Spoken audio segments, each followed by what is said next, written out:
What's up mga choy? Kumusta mo dia? Mayong adlaw na to mga choy. Napunta kumbate napunta ani. Paningkamot versus paninguha.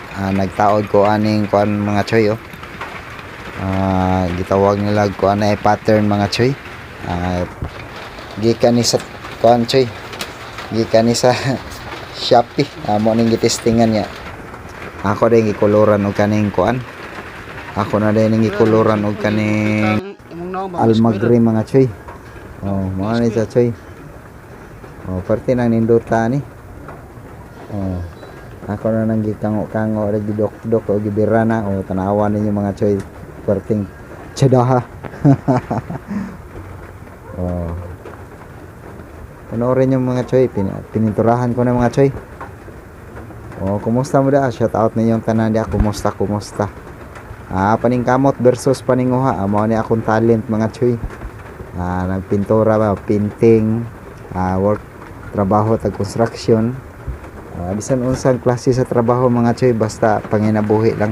Tinarong na pangwarta. Tanawa mga choy, perti ka choy na gid. Choy oy. Choy na kayo. Tanawa yung finish project mga choy. Mao na akong sample mga choy kanang naay puti ba.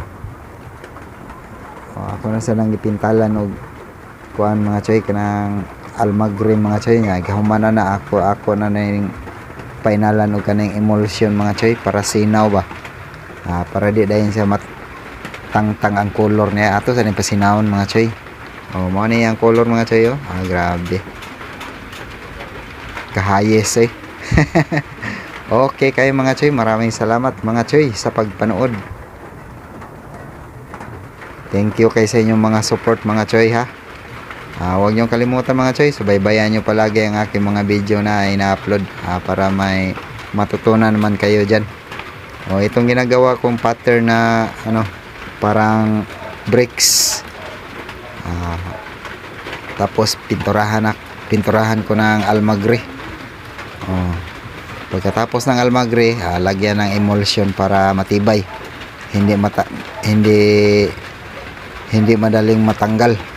Grabe. Sobra kalihok ning akong video man. Okay mga choy, maraming salamat. Thank you for watching. Huwag niyo kalimutan paki-like and share naman. Bye-bye.